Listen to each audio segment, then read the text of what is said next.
Sylvia talked about could she take that branch and graft it onto a living tree and have it grow, and how difficult that would be because it was already dead. And I have to say, I had a really cool sermon planned. It was talking about how in France in the 19th century, about 1850, they got a disease and the root stock of all of their vineyards were dying. And it was going to be about Christ as our root stock and how we have to have healthy root stock. It was a really cool sermon. I was excited to preach it. And then I came to Soul, the movie, on Friday night, and that whole thing went out the window. So thanks a lot, Sylvia. I showed up on Friday night, and the kids were running around, and the adults were kind of excited to see one another, to be together. And then the movie started. And if you've not seen Soul, you really need to see it. But it starts with this band teacher named Joe.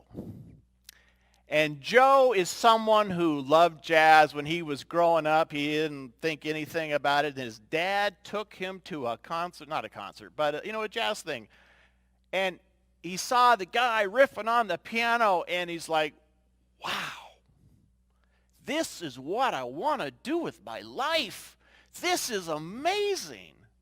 And so he learns to play jazz, and he learns to just riff and go. He goes to that place that you go when you're really into it. When he's playing jazz, when a musician gets lost, when Pam, when you're playing the flute, when Lee, you're playing the piano, and everything disappears, you go to that place, you get lost. You could be a scientist and you're working on and you have that eureka moment where suddenly everything makes sense. You figure out a new way of looking at life.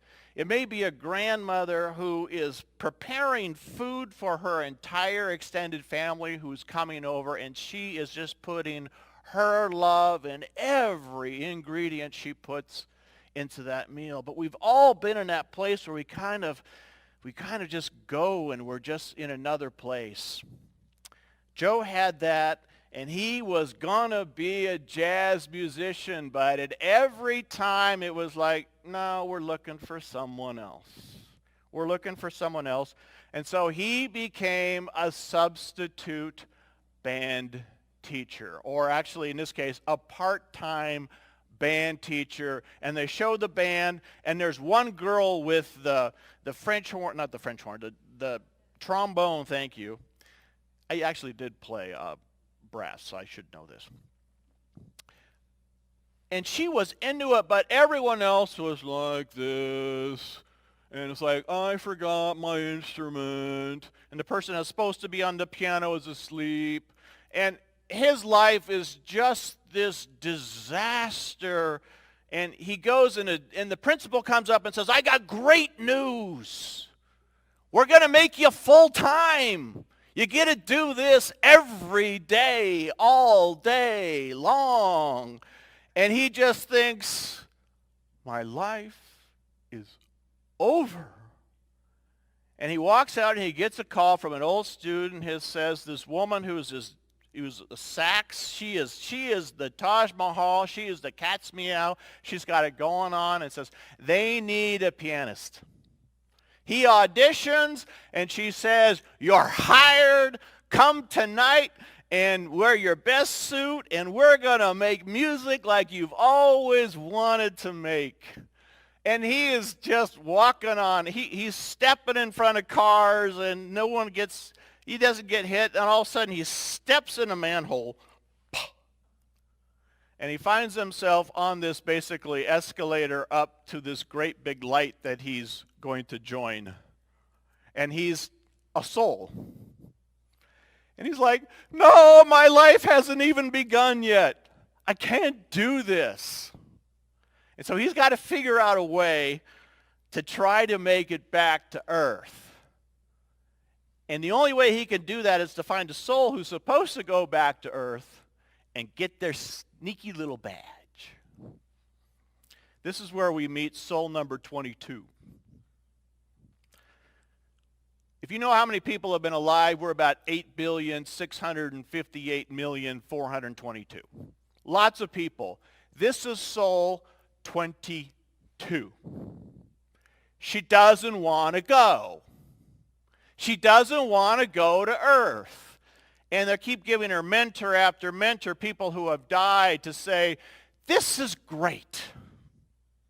Life is great. She's had Plato, she's had Copernicus, she's had Mother Teresa, and Mother Teresa said, I love all souls, I can't stand you. She is 22, doesn't want to live. She's happy where she's at. She doesn't want to live. And so Joe is supposed to work with her and make her go to Earth. And through this confluence of mistakes, they both go down. Instead of ending up in his body, he ends up in a cat. She ends up in his body. It's hysterical. She teaches him about his life. And Joe teaches 22 about the joys of being alive. And while he's watching her lead his life, he realized, I never lived. I spent all my life chasing what I thought was my purpose, which was jazz music, and I didn't live. I didn't live my life. He goes back and the kind of the guardians say, oh, you humans, you think that last little piece you need to fit, you think that's your purpose, but it's a spark. And that spark is about that zest for life. Every religious tradition talks about the universe pulling you forward to embrace life, to transform your life, to become more, to want to just be part of what is. In Hinduism and Buddhism and Jainism, it's called Dharma. In Taoism, it's the Tao. In the Gospel of John, it's called Christ. We abide in the vine, and we find that life by abiding in the vine. We're going to get back to that in a moment, but the most interesting portrayal happens in Judaism, and it happens in the Talmud. The Talmud speaks about this heavenly medium where there is this force that corresponds to everything on earth. It's called a mazal. It's a mazel. Every grain of wheat, every blade of grass has a mazel that hits it and tells it to grow. We live in a culture that doesn't like that kind of language, so popular culture has translated it this way. Every blade of grass has an angel that bends its ear and says, grow. And that's a beautiful image. And let's face it, there are just times in our lives when we just hear that whisper, grow. But if you're like me, it's more like the Talmud. It's more like God whispers and says, you can do this. You can do this. You can do this. And I don't want to do it. So I ignore it. And then I get a tap on the shoulder and says, you know, you can do this. You should do this. You're not in the right place. You need to do this so you get where you want to go. I don't want to go there. I'm happy where I'm at. I'm comfortable right here. So then you get the karmic kick in the tail. I don't know about you, but I've had more than my fair share of karmic kicks in the backside. go where you need to go. And it sounds harsh, but otherwise we end up where we shouldn't be. What I love about Soul also is there's this place where lost souls go. And the spark has just been covered by this negative energy, and you're just like, think of Pigpen, with that cloud of dust around, only this is negativity. And finally, when it breaks through, you see this image of this guy, he's working on the New York Stock Exchange, and all of a sudden he wakes up. And he says, I'm alive! I'm going to live! He takes his desk and he throws everything to the side and he says, wake up, people. We're not living. Live your life. That's what it means. The Mazal is giving us a chance to live. In the gospel today, all the vines that don't bear fruit get what? They get pruned. And if you're not bearing fruit at all, give me that. Hand me that. See this? This is called object lesson time. When you look like this and you've let yourself die, you get thrown into the fire, because what else are you going to do?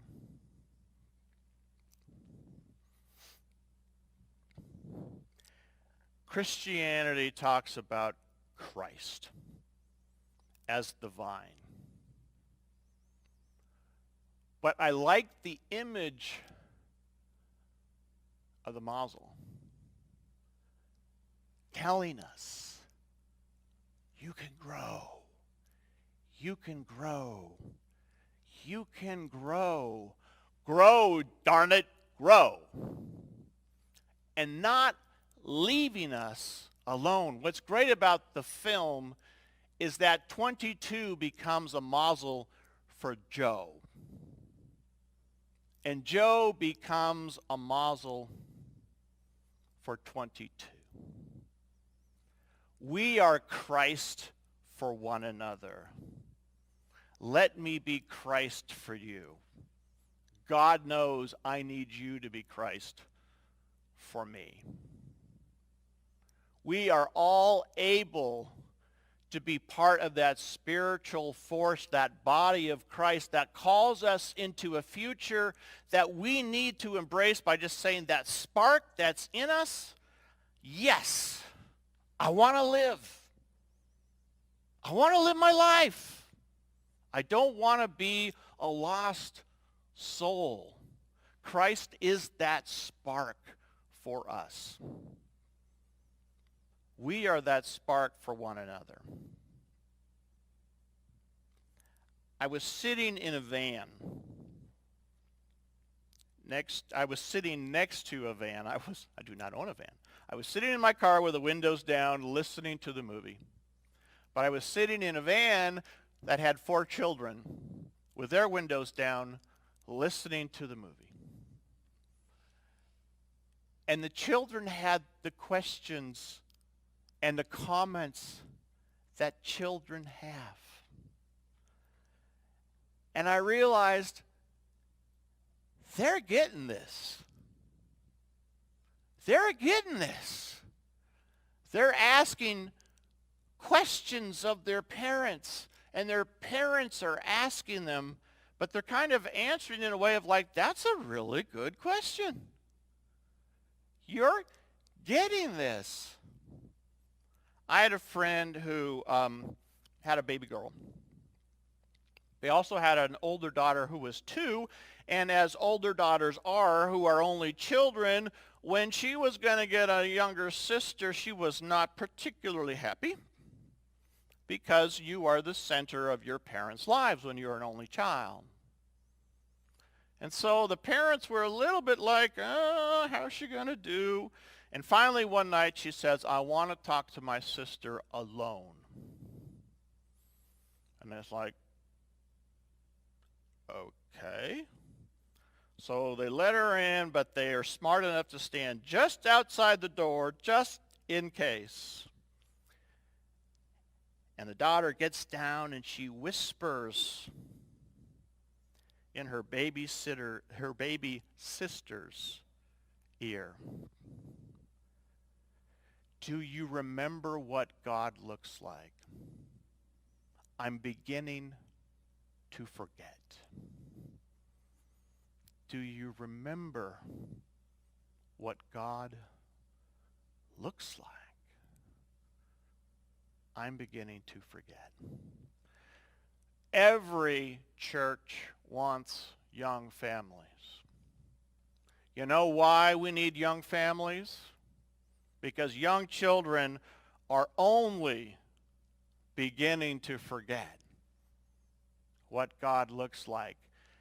All those children need adults, seniors, people who have been mentors, like in the movie, to help them, to clarify, to help them ask interesting questions, but also to learn from them. We are stronger as a church when we listen and learn from our children as much as they listen and learn from us.